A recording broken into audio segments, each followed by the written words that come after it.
Welcome back to In Progress, everybody. This is our weekly roundtable discussion of the political stories and issues and ideas that are top of mind for progressive folks all across the Lone Star State. My name is Chris Mosier. I'm the Communications Director here at Progress, Texas. You might be hearing us for the very first time on the radio in Houston. For UC, this is our very first time to air in our new time slot, 6:30 p.m. Thursday evenings on KPFT FM radio in Houston, Texas, 90.1 FM. So welcome if this happens to be your first time with us, and do give us a chance. About Progress Texas, we're a statewide nonprofit rapid response media organization. We promote progressive messages and actions. We operate a major digital network, including social media, podcasts, and legacy media too, reaching millions of people across Texas. In Progress is also heard every Sunday here on KPFT on the HD2 channel every Sunday morning at 11 a.m. We are joined from all across the Lone Star State today by Executive Director Kathleen Thompson. Hi, KT. Hey, folks. Thanks for listening. And we have Advocacy and Development Coordinator Tatum Owens. She is also up in DFW right now. That's me. Happy to be here. Hey, y'all. And Kathleen and Tatum are both taking part in some fundraising activity, some last night with our friends at Texas Blue Action, which is fun. And so getting to meet people. We were in Houston last weekend. Since the last time we did this show, we had the county conventions happen, which we talked about on the last show. We spent a whole bunch of fun time with a bunch of totally fun people in both Houston and also up in DFW, up in Collin County too. So we've really been pressing the flesh lately, and we love that. Yeah, I'm going to need some time. My poor car is going to need some time, but it's good. This is the time to tap in and put the foot on the gas pedal, even if I'm a little bit I need some rest after it. But I'm going to lean straight into that metaphor, Tatum, and say it would just be time for there to be like 475 gas all across Texas right as we start driving all over the place. So all gas, no brakes, very expensive gas, yes, which is a public policy choice. Thanks, Republican Party. Yeah, I was going to say thanks, Obama, but of course, He's pretty far back. Oh, leave that man alone. He's busy working on his presidential library. So this week, guys, for me, it's been religion, and too much religion, and a whole bunch of different avenues. And we talk a lot here at Progress Texas about Christian nationalism. We talk a lot about not only freedom of religion, but freedom from religion. Should we choose to go down that road? And so that's kind of the name of the game today. And I want to start with what has become kind of a complicated and weird situation over on the Republican side of things, that is based in this newfound and newly experienced and kind of weird rise in Islamophobia. And we've talked about that too lately, very much central to Republican political campaign talking points has suddenly been this horrific threat that Sharia law, poses against our very American way of life, especially here in Texas. It's been really strange, amped up to comical sort of degrees by these people. And it's resulted in a little bit of a tiff even within the Republican Party. We get into it here with acting state comptroller Kelly Hancock, who, by the way, lost his primary. Will soon lose this job regardless of what happens. He'll, unless Ken Paxton has his way, and we'll get to that, but I digress. Kelly Hancock, who generally I think is considered one of the more moderate Republicans in the Texas Senate, or he was while he was a senator.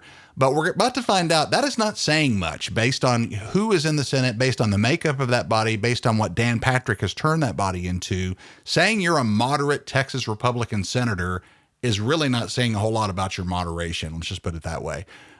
Anyway, Kelly Hancock has decided that the Houston Quran Academy, which has been one of the schools that Kelly Hancock tried to exclude from our brand new Texas private school voucher scam, which is a whole nother conversation we could have about why we wish that wasn't happening at all. Hancock decided he didn't think that a broad variety of private schools across Texas should be included in that program because they are associated with Islam, basically at their very core. This comes after Governor Greg Abbott, a couple, 3 months back, you might remember, decided he was going to designate several different Islamic advocacy organizations as terrorist organizations. So clearly another just, completely hyperbolic amplification of this rhetoric that we're seeing in this department from the Republican Party and officials in that party. So Hancock sends a note to Ken Paxton, our current Attorney General, saying, hey, not only do I think this school, the Houston Quran Academy, highly rated school, highly respected school, elite school, I would almost say, as far as I understand it, not easy to get in there, highly academically competitive, all those things, everything that you would expect of a so-called elite private school is going on at this particular place. Hancock believes that Paxton should not only kick them off of the voucher program, but that they shouldn't be in business at all, because there is a connection to the Muslim Brotherhood that dates back decades. And of course, the Muslim Brotherhood is one of these organizations that Governor Abbott has decided is terrorist in nature. So anybody want to talk about that for a second? I've been talking a long time here. At its very beginning, the story is ridiculous. Right. And so we've talked a lot about this, like, kind of random turn towards Islamophobia, but we all know that when it comes down to it, it's two things. It's fear mongering to keep certain people in power, right? Yes. And yes. Why would Christian nationalism be on the rise when Republicans are seeing an attack on and a decrease in support for their leadership style? Because Christian nationalism is based in white supremacy. And we know that white supremacy is about keeping white people in power and ensuring that literally anything else that stands in opposition to that is kicked out to the curb. Right. That's why we're seeing at this moment, again, that turn away from the scapegoat of the moment from Trump handed down of the Mexican immigrant. And we've seen, of course, the turmoil that has caused in our state, where so many of our Hispanic neighbors and beyond that, just immigrant communities have been targeted towards Islamophobia on all different bases, towards our public education system, in our media. And it came out of nowhere because I'm sure there was some messaging that came down from Trump saying, you got to stop focusing on ICE and on attacking Hispanic immigrants and Hispanic neighbors, because it's not a winning message and because people are very upset. Fear-mongering about power happens when people are afraid, and usually when they don't have the means to focus on anything other than taking care of themselves. And so when we are in such an affordable time to be living in Texas, of course, you would see that people in power are trying to, like, make you focus on anything other than the fact that they're raking through your pockets. Chris, you opened the Daily Dispatch on Monday with an explosion in Port Arthur. Right. And of course, the regulatory commission that governs energy in Texas is misnamed and called the Texas Railroad Commission. And on the Democratic side, State Rep John Rosenthal did not have a primary challenger. So he's the Democratic nominee. Right. And he is focused on, guess what? Energy in Texas. And he has a background on, guess what? Energy. But on the Republican side, there's going to be a runoff, meaning no candidate got 50% of the vote. And one of the contenders is Beau French, who made a name for himself, with really disgusting Christian nationalist posts and tweets.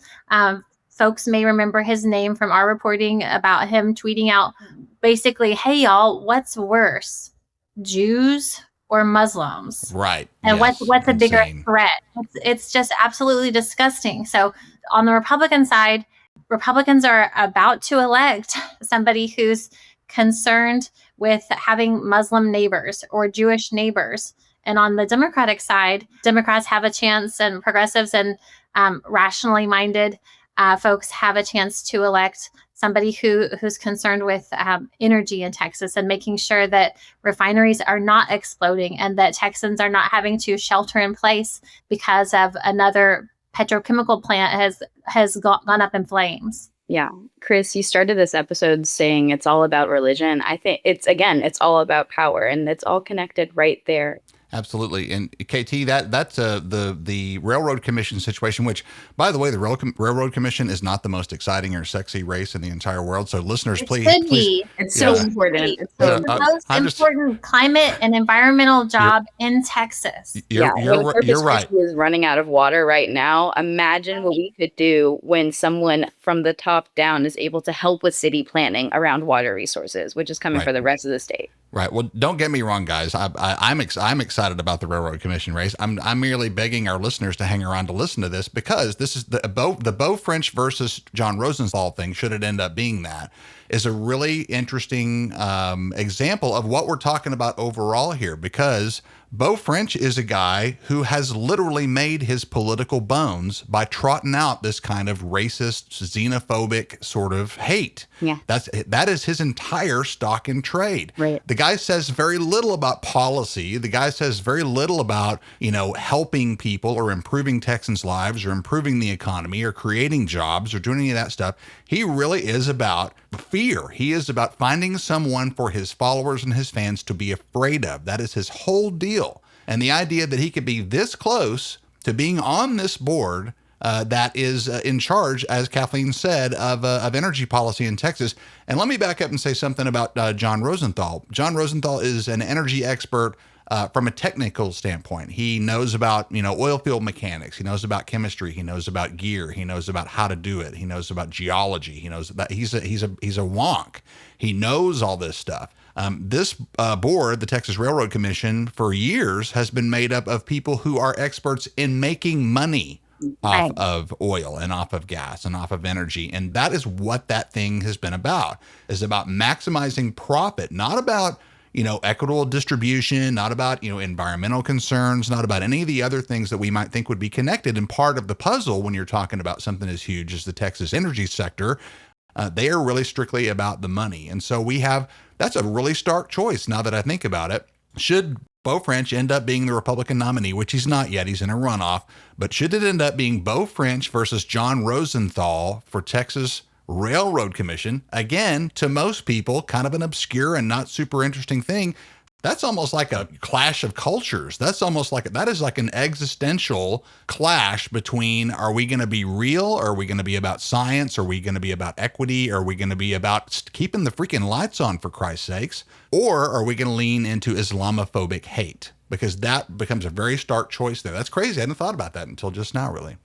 You mentioned earlier, we were at an event last night and we got to speak with a couple of elected officials that were present, one of which was Representative Cassandra Hernandez. And I bring this up coming back to our original point about the public education system and where it stands, especially regarding religion. She visited a classroom yesterday, which I think is personally like a great model of leadership. I love seeing our public servants serving their communities on the ground right there. And what I learned from her was that these students who had a teacher that had been practicing for more than 30 years, so like a kind of a rarity at this point with so many teachers exiting the field, a government teacher had set up the opportunity for them to speak with their elected official and say their concerns. Like what actually matters to the young people in this system right now. And I'll tell you, it's none of the things that Beau French is talking about, right? Yeah. Which those are separate matters. But when racism and Islamophobia are two of the biggest boogeymen for the public education system, the things that these kids asked about were one middle school girl talking about abortion rights. What is the state of reproductive justice to her elected leader?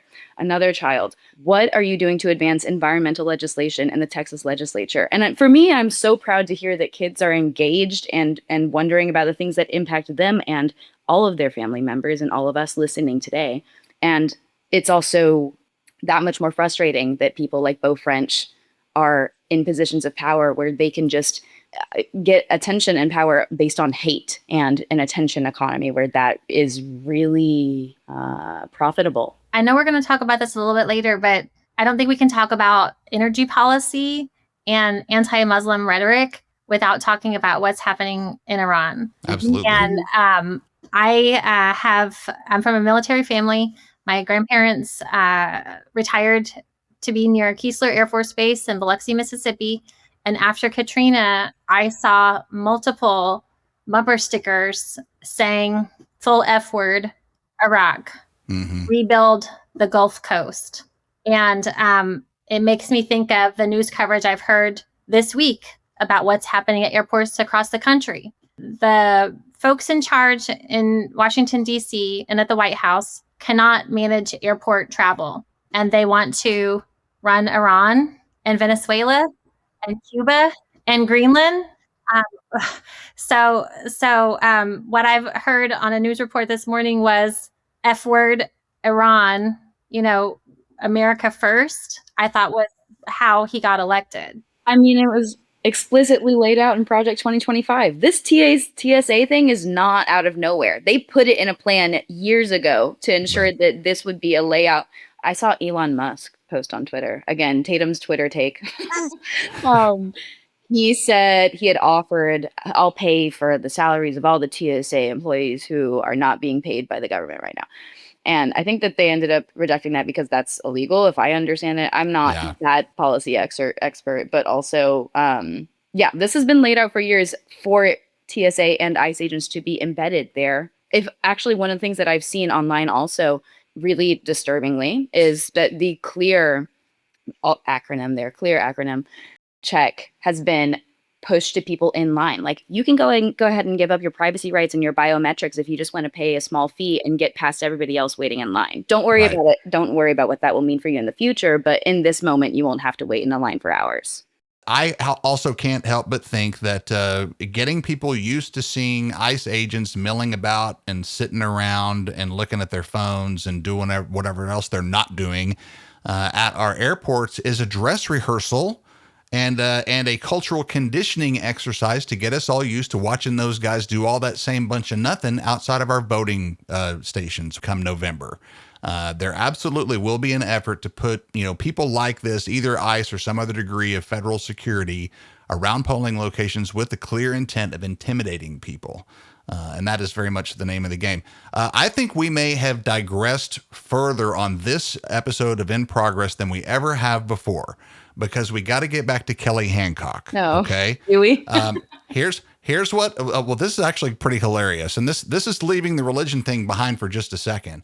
Ken Paxton, his response to this request, it was really closer to a demand from Kelly Hancock for Paxton to do something about the Houston Quran Academy, was for Paxton to call Hancock an incompetent loser who should be replaced right now by Governor Greg Abbott with Don Huffines, who, of course, is the Republican candidate for state comptroller up against Sarah Eckhart at this point. And this goes back to the impeachment. So basically, Hancock and Paxton dislike each other very, very much. And despite the fact that they are both kind of on the same team here, they're both Republicans, and it turns out they're both very much, knee deep in this whole religious hate thing that they're doing these days. It gives you an example of what Ken Paxton will be like if he becomes our next U.S. Senator from Texas. He, of course, is in a runoff with John Cornyn at this point. That vote is coming up in May. If Paxton gets the nomination and Paxton somehow defeats James Tallarico in November, we will be seeing yet another person along the model of Donald Trump, and like Elon Musk, and like all other manner of powerful conservative men in this country who are all about themselves and all about their own power, their own fortunes, their own futures, their own loyalty. All of these things, these are not leaders of people. These are autocrats. This is the model that has been demonstrated by Donald Trump to be highly successful for people who are aspiring to positions of power like this. Ken Paxton, when given a chance to lean into this Islamophobic thing that they seem to think is going to be their game plan, and appears to be their game plan for this campaign cycle, given a chance to weigh in and become a hero to those people, instead pivots to attacking the guy on his side, Kelly Hancock. It's really a trip. It's kind of it's unexpected. I was thrown for a loop by it, frankly. I hear Taylor Swift's Bad Blood playing in my ear when you're talking about Republicans fighting Republicans, like also the meme of Spider-Man with the circular firing squad of it's all Spider-Man firing at each other. The circular firing squad for sure. Right. Absolutely. Yeah. The pettiness and the retribution and the smallness of hurt feelings got us to where we are right now. Yeah, it's characteristic of the state of the Texas Republican Party today. Like, they understand that they are in a crisis and are grasping for any remaining power that they can get. That's why we've seen gerrymandering and the redistricting. Sure. And overall, I mean, I think of 2023 that led us to the 2025 legislative sessions. Yeah. Where in between that time, Greg Abbott personally made sure that anybody that stood against him was excommunicated, that was removed. On one issue only. Yes, on just the voucher. With him with everything else. Yeah. And think about why that matters so much to him. Why does it matter that the future generations of Texas are brought up in Islamophobic hate, in anything other than Christian nationalist ideologies put forward by PragerU that'll be established in our new voucher system schools? So sit on that. That's reminding me of that, and I'll only spend a couple of seconds on this new documentary that won Best Documentary at the Oscars just recently, which is about the way that Vladimir Putin has pivoted the curriculum in schools in Russia to make sure that Russian kids are all nationalized up and that they're all Russia, and that they're all about, the restoring the Soviet glory and all of those things. It starts with the kids. What Putin is doing right now in Russia is going to form Russia of, 20 years from now, 30 years from now, every single bit the enemy to the United States that they are right now because of the way they're indoctrinating their children. And so yes, Tatum, you have a great point there. At the long-term plan, if there is a long-term plan beyond just immediate enrichment for Republicans, is to form a docile, compliant public that's going to go along with all of these goals that they have. And I would go further, a hateful, there is power in that. Absolutely. Agreed. So good gosh, guys, we do have some more to dig into here. And Kathleen mentioned for a second how all of this underlies what's happening right now with U.S. foreign policy in the Middle East and the war in Iran. Very interestingly, something came to light this week, which was a pastor who happens to be the pastor of Pete Hegseth's church. Pete Hegseth, whose name is hard to say, is the head honcho of what's now called the Department of War under the Trump administration. Department of Defense Secretary is really what we should be calling him if we're going to stick to. That's right. That's what we should be saying. But that's, just to illuminate the way that all of this is being characterized at the federal level at this point. So this pastor goes on a podcast, and the podcast host says, "I want James Tallarico to die." Let that sink in for a second. The pastor agrees. I actually watched this. I actually held my nose and watched this, and they are talking about on a dogmatic sort of level, the idea that James Tallarico would die spiritually and be reborn in Christ, as though James Tallarico is a guy who needs such a conversion. He clearly does not. But the problem is, the headline is, Hegseth's pastor wants Tallarico to die. That is the message that gets out to Crazy Town. That's the message that gets out to people who are looking for a blaze of glory themselves. Highly, highly, highly dangerous language to be using, whether you're trying to couch it in religion or whether you're trying to couch it in some form of spiritual renewal or some crazy crap. Yeah. That is very dangerous stuff to be saying out loud. It just feels so antithetical to what a pastor should be preaching. I mean, and you see that model of leadership directly in opposition to who he's talking about in James Tallarico as a theologian, for one thing, but also as a Presbyterian seminarian, right? So somebody who leads with hope and with faith and not with praying that people are going to die. Crazy thing to say, just alone, separate from being a faith leader. It feels true that Pete Hegseth's pastor would say that, but no pastor should be preaching about wishing people dead. We mentioned President Trump's spiritual advisor last week in a different story. He's a convicted sex offender, and the victim was a child. Robert Morris of Gateway Church in Dallas. In Southlake. Southlake, excuse me. It goes hand in hand to me that in the biblical training that I received, that these men are wolves in sheep's clothing, pretending to be Christians. I know I'm not supposed to judge, but it seems like the farthest thing from it to call for somebody's death because of difference in political views or to sexually abuse a minor, about the farthest thing from Christ that I could think of. I come back to where we started, which is the fact that, we're supposed to have this separation of church and state. That's not where we are right now at all. Farthest from it. But there is this push to make sure that people are indoctrinated instead of freely choosing to practice their own religion and discover spirituality themselves. We've seen in recent years and decades, like a turn away from organized religion in the US. Like most people would count themselves as spiritual instead of a dedicated ministry practice, whatever. Again, it comes back to why are they focusing on it? Because it's really easy to keep people under control if you're getting them focused on all of the other different scary boogeymen out there. I can tell you from my personal perspective, I was raised in a Christian household. Mm-hmm. I'm a Catholic technically. I'm kind of a bad Catholic. We don't show up a whole lot. I'm a bit of a non-practicing Catholic. I will admit myself, teetering towards agnosticism. Really, I tend towards science. I enjoy the comfort of the Christian teachings. I enjoy what the way the Christian teachings teach me to behave and how to relate to other people. Yeah. But I will say this, that since I have come across James Tallarico, he says a lot of things that have re-inspired the spiritual things in my head and in my heart. And so I have found him to be not only an attractive political candidate, but very much a personal spiritual inspiration, really. And there are loads and loads of folks that you'll ask who had previously not been super engaged in politics who have come across Tallarico and said, wow, I like what this guy says. It speaks to me. These are things that I can incorporate into my daily life. And it's really pretty basic stuff.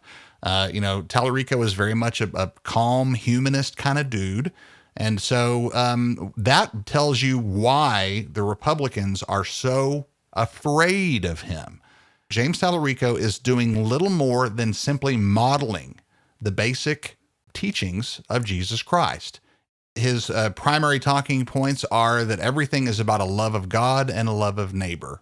And you have to have both of those things. For many of us, that second thing has been the part that's been really difficult. And so this is what I notice about all of this apparent panic over James Tallarico coming from the Christian right, is that he is right and he threatens the way that they have twisted Christianity for their own political gain and for their own financial gain, frankly, in a lot of cases. Talking to you, megachurch, Joel Osteen and whoever else. So that's pretty close to it, guys. Is there anything else we didn't cover? There's a lot we didn't cover, so tune in next week. There is a lot. And in fact, we're having to leave off the plate in religion. Lieutenant Governor Dan Patrick has just formed a new committee about religion that is largely staffed by Republican senators who have done all they can to make sure that their religion is imposed upon you. And so I guess we'll save that for next time. That committee does feature Senator Cesar Blanco, who is a Democrat out of El Paso. We've put in an invitation to Senator Blanco to come and talk to us about all this. I think he will. They seem to be receptive to it. And so we'll let you know more about that as that comes around. Guys, thanks so much. Busy day. And so thanks for your time for In Progress. Tatum Owens and Kathleen Thompson, thanks for joining. Bye, y'all. See ya. Progress Texas is a statewide nonprofit rapid response media organization promoting progressive messages and actions. While campaigns come and go, we're the permanent home for progressive media and action in the Lone Star State. In Progress also airs on KPFT Radio in Houston, 90.1 FM HD2 every Sunday morning at 11 a.m. We'll see you again for that. More information at kpft.org about the radio station and more information on what we do at Progress Texas can be found at progresstexas.org.